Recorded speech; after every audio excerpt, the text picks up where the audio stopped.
Hello नमस्कार, वंदे मातरम, जय हिंद मेरे सभी साथियों। कैसे हो आप लोग? उम्मीद है आप अच्छे होंगे और तैयारी अपनी जोर शोर से कर रहे होंगे। सवाल यहाँ ये नहीं है कि आपकी पोस्टें कितनी है, सवाल यहाँ ये है कि आपको छूट मिलेगी। जब महामारी आती है तो उसके नाम से कई करोड़ों रुपए के कर दी जाती है घोषणाएं, लेकिन क्या घोषणाएं आम जनता तक पहुंचती हैं? वैसे ही जब युवाओं की बात आती है तो युवाओं तक क्या वास्तव में जो चीजें हैं रोजगार को लेकर वो पहुंचती है नहीं पहुंचती है? देखो, आप सबको पता है, मैं बड़ा आसान भाषा में आपको चीजें बता रहा हूँ और आपको समझ आ जाएगी। इसमें बहुत ज्यादा टेंशन की बात नहीं है और जो कुछ मैं आपको बताने वाला हूँ ये दोबारा से तो आपको कोई नहीं बताने वाला, समझ लो।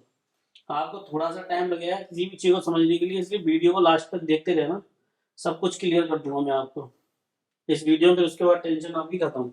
देखो, यहाँ दो चीजें हैं जो मैं आपको पहले बताता हूँ। सबसे खास बात है 2024 का इलेक्शन और भर्ती। लोगों को लगता है कि भर्ती 2 महीने में आएगी, ऐसा नहीं होगा। भर्ती की घोषणा जो है वो होगी आचार संहिता से पहले, समझ रहे हो? आचार संहिता से पहले, आचार संहिता से पहले आपकी घोषणा होगी बेटा, ये समझ लो। अब 52,000 आए या 65,000 पद आए, वो वैल्यू इस समय मैं नहीं मानता कि है। यहाँ सबसे बड़ी जो बात है वो आपके अंतिम मौका और आपके लिए गलती परीक्षा से बाहर कर देगी। मैंने आपको पहले भी बताया था, कई बार ऑन कर रहा हूँ जुलाई से ही।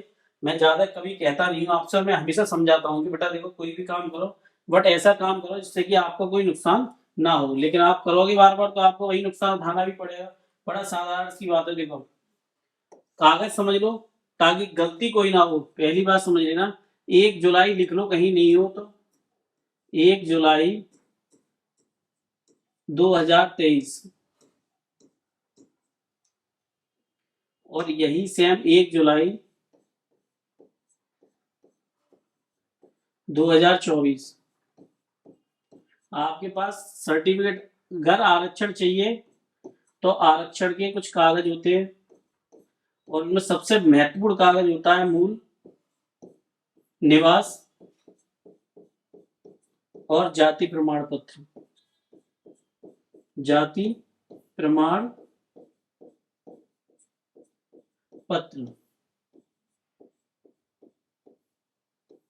ये आपके पास होने चाहिए, और नहीं बनवाए हैं तो सीएससी जो पास में होती है, आपको पता है सीएससी जो सरकार के द्वारा खोली गई है, जहां पर पास में हो आप वहां जाओ और वहां से ये बनवा लो, फॉर्म अप्लाई करा दो ये प्रमाण पत्रों के लिए। वरना आरक्षण नहीं मिलेगा। चाहे आप आरक्षण में देखो क्या क्या आता है, ओबीसी आता है, ईडब्ल्यूएस कैटेगरी आती है और एससी एसटी ये कैटेगरी आती है, ये कैटेगरी आती है। और इन कैटेगरी में अगर आरक्षण चाहिए, मैं आपको बता दूंगा, ये आपके पास कागज नहीं हुए तो आप सीधे यूआर में काउंट होगे, आपको किसी भी प्रकार से आरक्षण का लाभ नहीं मिलेगा। इसलिए ये कागज होना आपके पास बहुत महत्वपूर्ण है। आप देखो, हम आते हैं दूसरे पॉइंट ऑफ व्यू पे, जो मैंने आपको पहले ही बताई थी। वीडियो देखते रहोगे सब कुछ क्लियर हो जाएगा, आपकी टेंशन खत्म कर दूंगा ताकि आपको दोबारा कभी ऐसी टेंशन ना हो। सबसे पहले ऑनलाइन फॉर्म पे आते हैं। देखो, ये आप लिख लीजिए, समथिंग समथिंग आपका 15 दिसंबर के आसपास फॉर्म स्टार्ट हो जाएंगे।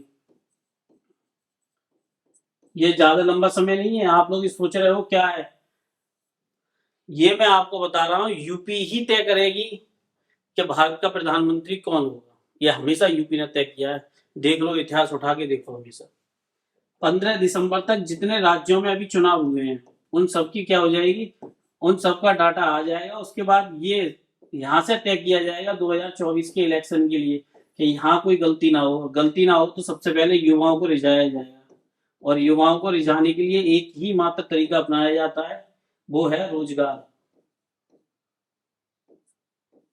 समझ रहे हो? उसका नाम है रोजगार। और रोजगार के लिए यूपी कांस्टेबल सबसे अच्छी भर्ती है इनके पास अभी इस समय। बाकी इनके पास इतनी बड़ी कोई भर्ती नहीं है जो कि युवाओं को रिझा सके। तो अब दूसरी बात आती है, ये अंतिम मौका है। मैं मानता हूं 2024 के बाद 25-26 बिल्कुल बेकार रहेंगे रोजगार के मतलब से। ये मुझे पर्सनली लगता है कि बहुत ज्यादा सही समय नहीं होगा रोजगार के लिए। सरकार नहीं होगी, केंद्र में तो भर्तियां होंगी लेकिन राज्यों में भर्तियां नहीं होंगी। और उत्तर प्रदेश में हो आप तो आपको ये समझ में आना चाहिए 2024, फिर अभी 2022 में इलेक्शन हुआ है, तो जब 2025 गुजर जाएगी, 2025 तो मैं ऐसी मानता हूँ अकाल, भर्तियों का अकाल होगा। 2026 में भर्तियां थोड़ी सी उदय होंगी 2027 के चुनाव के लिए, और तब तक आप बेरोजगार हो जाओगे बिल्कुल ही। तो ये 2024 की भर्ती आ रही है, इसमें कम से कम आपको 3 साल की छूट मिलनी चाहिए, और सही समय रहते हुए अपनी आवाज उठाओ। जो कोई आपका वोट ले सकता है वो आपको रोजगार के लिए छूट भी दे सकता है। मैंने आपको बता दी, मूल और जाति अगर आपके गड़बड़ हुए, आप समझ लेना अक्षर से बाहर हो जाओगे। दोस्तों लगे रहो, वीडियो को जरूर शेयर करना, इस चैनल पर नए हो चैनल को सब्सक्राइब करना, जिससे कि आपको सभी अच्छे और बेहतर नोटिफिकेशन मिलते रहे। मिलता हूँ आपसे नेक्स्ट वीडियो में। वंदे मातरम, जय हिंद मेरे सभी साथियों।